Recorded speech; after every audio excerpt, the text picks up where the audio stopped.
Ladies and gentlemen, you are all aware of the events of the last 42 days, which has greatly undermined our democratic rights with the clampdown on dissenting voices, as witnessed with the August 3rd midnight abduction of Comrade Omoyele Sowore, the state's hostility, brutality, and unwarranted detention meted out on peaceful protesters across the country on the 5th of August, and attempts to abort all forms of peaceful gatherings and civil discussions, as seen on the 19th of August, at the national discourse which we organized, at Oregon area here, and also the continued detention of Comrade Omoyele Sowore, Agba Jalingo, Abayomi Olawale, aka Mandate, and all of them are currently facing all forms of phantom charges, in the hands of the DSS, as we speak. No doubt this administration is reverting to the days of siege, with the present branding of, Decree 2 using, the Anti-Terrorism Act. The Muhammadu Buhari's administration and the APC leadership have decided to take our democracy to an all-time low, as it goes on labeling all critics as terrorists, hanging them on phantom charges of treason, which they are never prepared to pursue, but using it to silence, the opposition and to achieve unlawful detention without trial. This is nothing but an act of tyranny.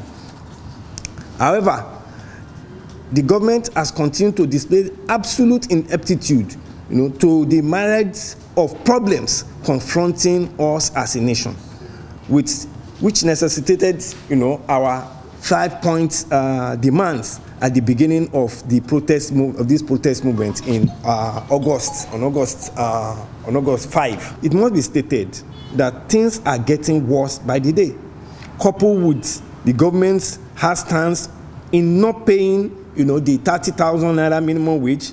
The living conditions of the average Nigerian is constantly deteriorating, with total neglect of the basic infrastructures, such as the dilapidated roads, which brings about, an increase which brings about lots of man hours wastages in traffic.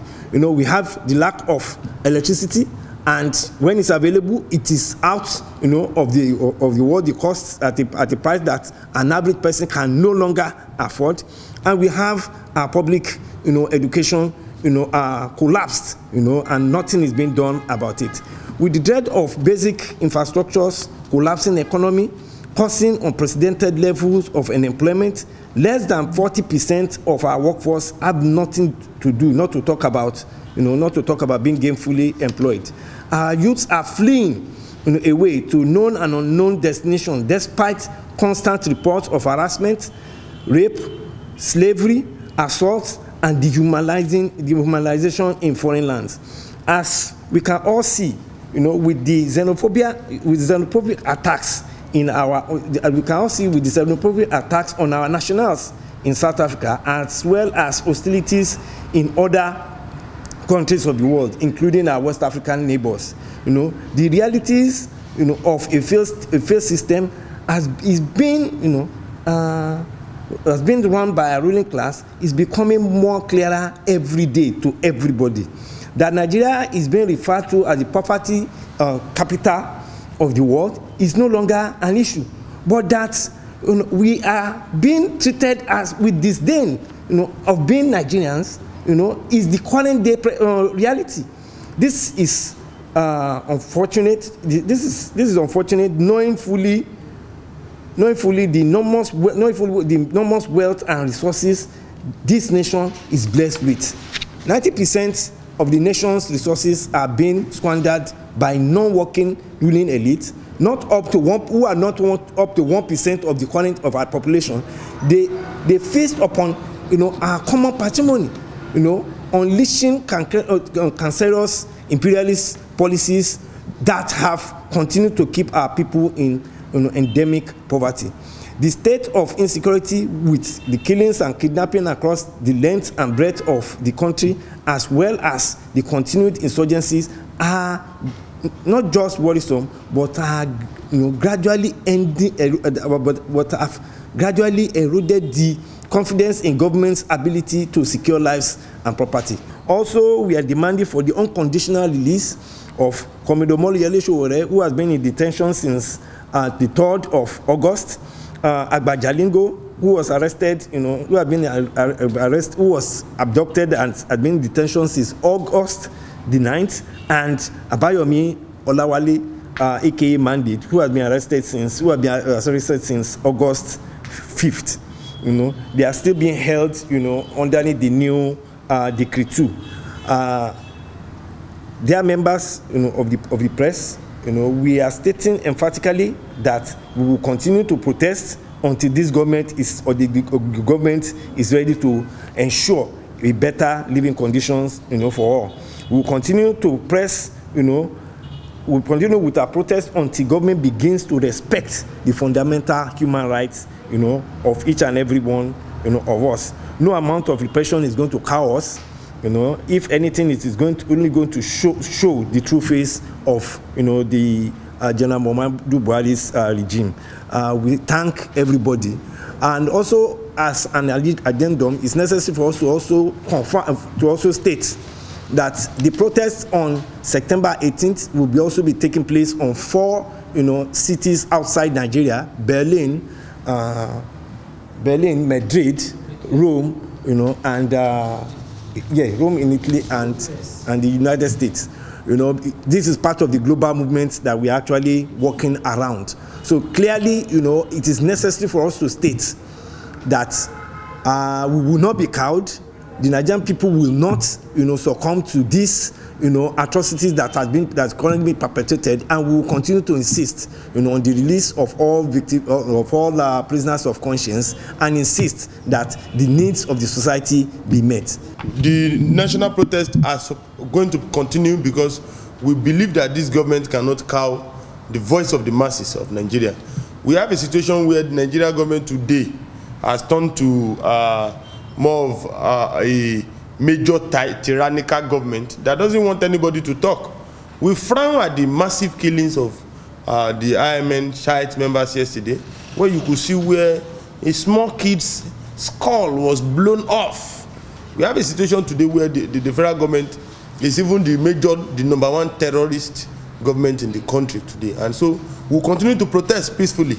There will not be a day in this country, and even in the world, where even if our rights and our economic rights, our social rights are being gagged, our mouths and our ability to say no will not be gagged. It's on that note that we call on all our members to start massive mobilization from street to street, from houses to houses, groups to groups, organizations to organizations, for all roads leads to all our venues on September 18, and at that time we will continue to march on. The present regime has shown that it is determined not to answer the call of the Nigerian people for a transformation and improvement in the material conditions of the people. We know that across the country they've been holding peaceful protesters in detention. We can count 3 off the top of our heads. Sowore is there, Agba Jalingo is there, and Mandate is there. At the same time, this very same government and its subunits, its state governments, are holding meetings with bandits. Those who are killing people, burning whole villages, kidnapping people, murdering women and children. They are holding meetings with them, peace conferences with them, giving them money to pacify them. And there are people in this country who are saying that Nigeria has to be transformed to achieve its full potential. Those ones are the ones being held in detention. It cannot be allowed. It can no longer be tolerated. As far as we are concerned, the Coalition for Revolution will persist in our struggle until we succeed in transforming this country into the kind of Nigeria which the average Nigerian has dreamt of for decades. A Nigeria in which there is peace, a Nigeria in which people have bread to eat, yam to eat, a Nigeria in which children can go to school, a Nigeria in which people can have decent houses to live in which there will be power supply on a constant basis at affordable rates, a Nigeria which fulfills its destiny in the world. As far as we are concerned, the present regime and all the parties of the present regime are working towards keeping Nigeria in this era of darkness. We say the time is up for that regime. The time has come for us to transform Nigeria into a new society, a society in which people can live in dignity. It is evident that the government is determined to stifle the tenets of free speech, even as it pertains to the slightest resistance. You would agree with me that just yesterday, university students were protesting. That was Federal University of that's 4 years. That's in Ekiti. Oh, yes, they were protesting blackout. That is, the environment has been suffering from monumental blackout for a very long time. But the students took the courage out of the pains of the situation to protest the consistent blackout within the university community. But unfortunately, they were met with brutal violence from the state. It further confirms what we've always said, that it has never been in a tradition of protesters to be violent. But the state has always been at the vanguard of not just activating violence, but directly instigating it with the view to suppress any form of dissent. We are using this medium to condemn it outrightly and demand that the Nigerian people speak up against this this emerging tradition of unabated tyranny from the government. And it further re-emphasized some of our demands as regarding the question of free education at all levels, and in fact a permanent end to the era of blackout, you know, and estimated electricity. Almost in every Nigerian community, people are protesting this crazy menace of estimated billing and high cost of electricity in the face of practically no in face of practical power blackout. So these are the issues that as Nigerians we are confronted with. So it is on this note that we are encouraging mass of Nigerians to stand in unison come September 18 and October 1 in demand for a Nigeria that works for. It will shock you, because in the coming period, not just parents but even Nigerian students will be forced to troop out en masse if this barbarism is not put to an end. Take for instance this government, the budget of this year. You will be shocked at the amount that was budgeted for education. As capital intervention, the government budgeted 50.15 billion naira into education sector, and quite unfortunate, if you were to calculate it, you discover that the government intends to spend no less than 3 naira, I think 3 naira 40-something kobo per student on education. That is if we were to be modest enough to say that the Nigerian students are 40 million in numbers, and we know that they are quite more. But even on that average figure, the government intends to just spend 3 naira 14 kobo per student. And if we are to take it per year, each student, the government intends to spend no less than 1,760 naira on each student. Meanwhile, these are a group of nitwits that per month they earn 14 million naira as just allowance. So this is an unfortunate situation we find ourselves, and this is why before this country completely degenerates into complete chaos and barbarism, it is necessary for us all to stand up in unison and demand, like I said earlier, a country that works for free education at all levels, end to insecurity, and every other such demands as earlier analyzed. I think it's quite clear that the Nigerian government is not showing any form of seriousness to the issues at hand. As we've all seen, the system is degenerating every day, and they're not giving the right response to the issues that are affecting the Nigerian people. You've all heard about how our nationals in South Africa are being treated, and the only response from the ruling party is how to nationalize the assets and properties of South Africans that doesn't constitute so much in terms of numbers compared to the Nigerians outside there as their own solution. But the problem is, even while they are thinking of bringing some Nigerians back, they are not facing reality to understand what is driving Nigerians outside the country. 640 persons have been brought back from South Africa in the midst of over 127,000 that are officially living in South Africa, aside those who don't even have documents. And one wonders, if you go to Murtala Mohammed Airport, as they are bringing 640 in, several thousands are running out. We must face the reality. The government must look inward to see the problems as we are talking about it. Our level of education, the way they are servicing our so-called institutions, is with lip service. As being rightly reported, we have over 10.5 million young persons who are out of school within the age of 5 and 14, which means that in some few years, we'll be having more criminals to battle with. These are fundamental issues that we have to address. As they go on discussing with bandits, I don't know whether they would have to prepare more money for another 10.5 million bandits that are being created just because we have not given them education. The level of hopelessness, when you get to our hospitals, you find out that Nigerians are now getting more courageous to take on the state because they are left with no other option when the state is not at their mercy. These are fundamental issues that we are talking about. Asking for 30,000 naira minimum wage to ensure that people can even have access to life when senators are asking for 50 million naira for SUVs, I don't think it's too much. It's not too much. And these are the contradictions within the system. And that's why we are saying that the issue of systemic corruption must be addressed. The Nigerian government must see the maladministration that's presently happening, where just 1% of the population are being serviced with over 90% of the resources, while the entire population is left to live in squalor, to live in abject poverty. It's not fair. It's barbaric.